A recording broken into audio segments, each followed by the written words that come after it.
Улсын их хурлын дарга эрхэм гишүүдээ Монгол Улсын үндсэн хуулийн оршил хэсэгт эх орондоо хүмүүнлэг иргэний арчилсан нийгэм зохицуулан хөгжүүлэхийг эрхэм зорилго болгон нэгдүгээр зүйлийн хоёр дахь хэсэгт арчилсан ёс, шударга ёс эрхчлөө, тэгш байдал, үндэсний ив нэгдлийг хангах, хууль дээдлэх нь төрийн үйл ажиллагааны үндсэн зарчим мөн 19-р зүйлийн нэг дахь хэсэг төрөөс хүний эрх эрхчлөөг хангах, эдийн засаг, нийгэм, хууль зүйн болон бусад баталгааг бүрдүүлэх, хүний эрх эрхчлөөг зөрчигтэй тэмцэх, хөндөгдсөн эрхийг сэргээн эдлүүлэх үүргийг иргэнийхээ өмнө хариуцна. 70-р зүйлийн нэг дахь хэсэгт үндсэн хууль зарлиг төрийн байгууллагын бусад шийдвэр нийт байгууллага иргэний үйл ажиллагаа бүрнээ нийцсэн байвал зохино гэж Алсын хараа 2050 Монгол Улсын урт хугацааны хөгжлийн бодлогын 5-5 дахь зорилтыг хэрэгжүүлэх нэгдүгээр үе шатанд нэг хүний эрхийг хангасан бодлого хууль тогтоомж боловсруулах хэрэгжүүлэх хяналт тавих үндэсний тогтолцоо бэхжиж үр нөлөө дээшлэнэ гэж тус заасан. Улсын үндсэн хуульд 2023 онд оруулсан өөрчлөлтийн дагуу 2024 оны Улсын их хурлын ээлжид сонгуулийн үр дүнд байгуулагдсан 126 гишүүнтэй парламент шинэ тутам бүрдэж улмаар Монгол Улсын их хурлын тухай хуулийн 4-р зүйлийн 4-8 дахь хэсэгт заасны дагуу 2024 оны 11-р сарын 15-ны өдөр Монгол Улсын их хурл 2024-өөс 2028 оны стратеги төлөвлөгөө батлаад байна. Тус стратеги төлөвлөгөөний нэг дахь зорилтод хүн төвд хүний эрх эрхчлөөг дээдлсэн үзэл санааг төгөлдржүүлэхээр заасан бөгөөд хууль болон хууль тогтоомжийн төслийг боловсруулах, төлөвлөх, өргөн мэдүүлэх, хэлэлцэх, батлах, хууль тогтоомжийн биелэлтэд хяналт тавих, тайлагнах бүх үе шатанд хүн төвд үзэл санаанд суурилсан хүний эрх эрхчлөөг хангаж хамгаалсан байх зарчим шаардлагыг тэргүү эренбэд тавих зорилгыг дэвшүүлсэн. Тэгвэл энэхүү зорилтыг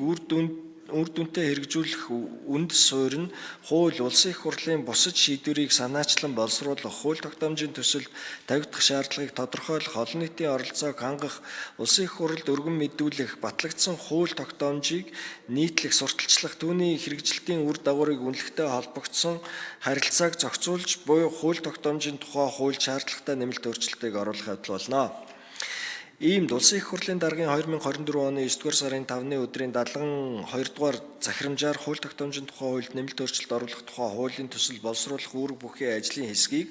хууль зүйн байнгын хорооны дарга цогтоотроор ахлуулан нийт 16 гишүүний бүрэлдэхүүнтэй байгуулсан. Улмаар Улсын их хурлын гишүүн цогтоотор нарын 9 гишүүн санаачлан боловсруулсан хууль тогтоомжийн тухай хуульд нэмэлт өөрчлөлт оруулах тухай хуулийн төслийг 2025 оны 1-р сарын 23-ны өдөр Улсын их хурлд өргөн мэдүүлээд байна. Хууль тогтоомжийн тухай хуульд нэмэлт өөрчлөлт оруулах тухай хуулийн төсөл нь 6 зүйлтэй бөгөөд хуулийн төсөлд дараах зарчмын шинжтэй зохицуултыг тусгасан. Үүнд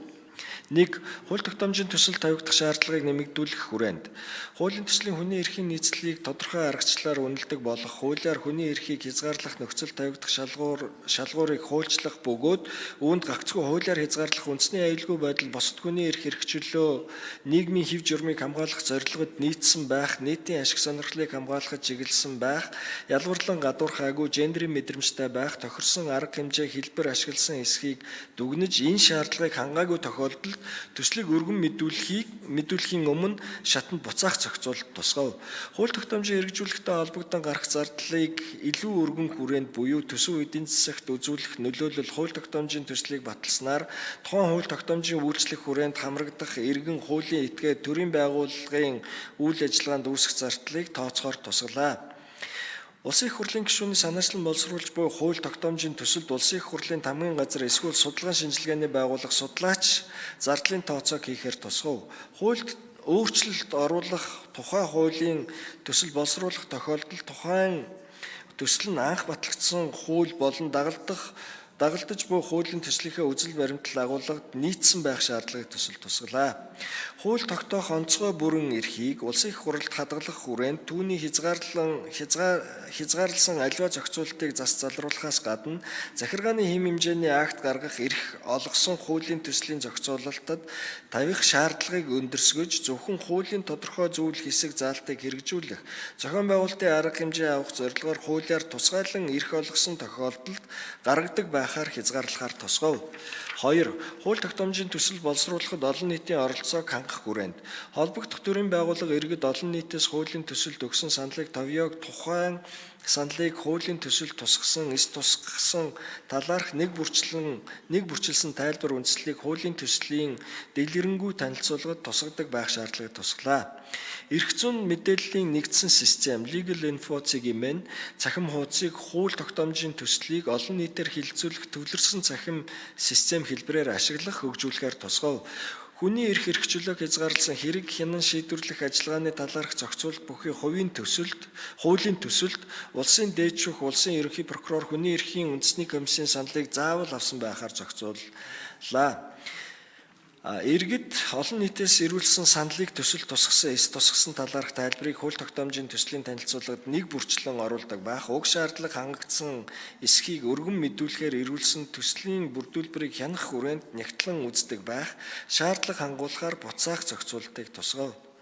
3. Хууль тогтоомжийн хэрэгжилтийг хангах хүрээнд. Хууль тогтоомжийн хэрэгжилтийн үр дагаврын үнэлгээг Улсын их хурлын холбогдох байнгын ороо, Улсын их хурлын тамгын газар болон Улсын их хурлд ажиллаа шууд хариуцсан тайлганадаг холбогдох байгууллага хэрэгжүүлэхдээ